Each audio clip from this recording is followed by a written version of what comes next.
Guys, aku nak tanya, korang pernah terfikir tak telefon pintar dekat Korea Utara tu kan? Macam mana agaknya? Hai semua, Assalamualaikum. Selamat datang ke Computing Gadget edisi yang pertama sekali untuk bulan Jun ini. Macam biasa, aku Firdaus. Dan tanpa membuang masa, jom kita saksikan berita-berita menarik pada minggu ini.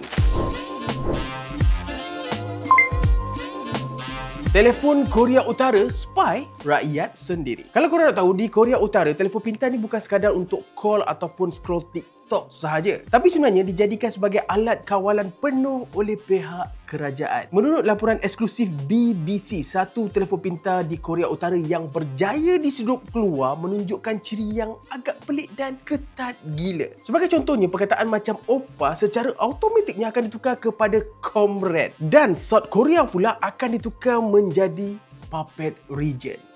Tapi yang mengejutkannya adalah telefon ini ambil screenshot automatik setiap 5 minit dan fail itu disimpan dalam folder tersembunyi yang dipercayai hanya boleh diakses oleh pihak berkuasa sahaja. Untuk pengetahuan anda di luar sana, BBC gelar benda ni sebagai Programming Orwellian, macam novel pada tahun 1984, sebuah negara yang memantau rakyatnya 24 jam terus. Walaupun tiada internet awam, rakyat tetap cari maklumat luar guna USB ataupun kad SD yang diseluduk masuk. Google AI Ultra masuk Malaysia. Harga langganan lebih RM1,000. Pada minggu ini, Google baru je lancar pelan AI Ultra secara rasmi di lebih 70 buah negara dan Malaysia salah satu di antaranya. Dan harga dia pula RM1,299.90 untuk sebulan. Tapi untuk 3 bulan pertama, Google dia bagi promosi hanya RM614.90 sahaja sebulan. Antara yang menarik, pelan ni bagi semua ciri untuk pelan Pro, tapi tambah lagi akses Gemini tahap maksimum. Boleh buat video berkualiti tinggi guna VO3 dan dapat 12,000 kredit AI untuk guna Flow dan juga Wix. Plus, korang juga akan dapat langgan YouTube Premium dan 30TB storan merangkumi Drive, foto dan juga Gmail. But kalau bajet korang tak cukup, Google dia offer satu lagi pelan yang lebih mampu milik, iaitu AI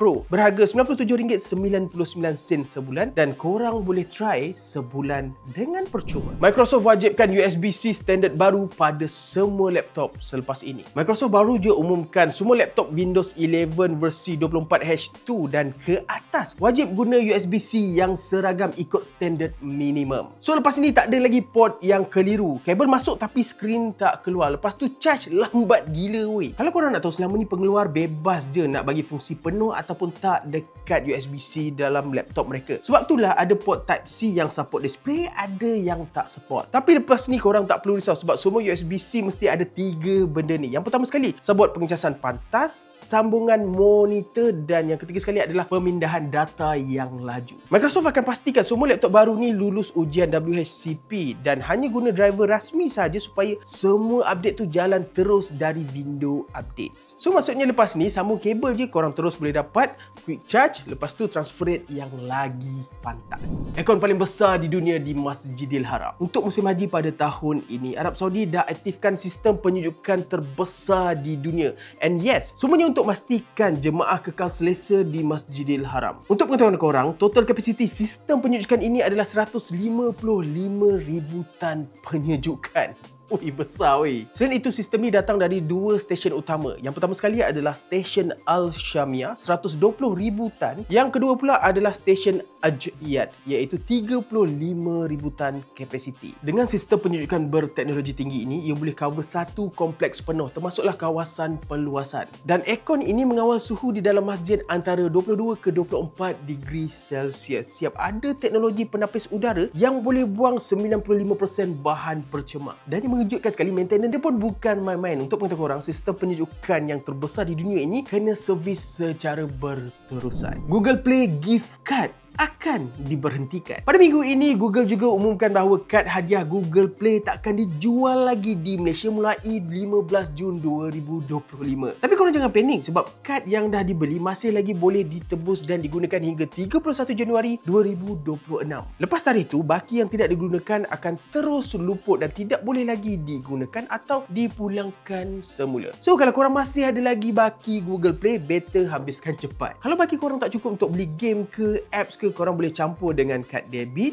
e-dompet ataupun perbankan online. Dan untuk guna Google Play sebagai langganan utama, jangan lupa update payment method supaya tak kena potong akses nanti. Baiklah guys, kita dah sampai penghujung Briefing Gadget untuk edisi minggu ini. Sebelum aku akhiri video sekarang ni, ingin aku ucapkan kepada semua Muslim di Malaysia, selamat menyambut Hari Raya Aidiladha dan selamat mengerjakan ibadah korban. And seperti biasa, korang bebas untuk like, comment, share dan juga subscribe.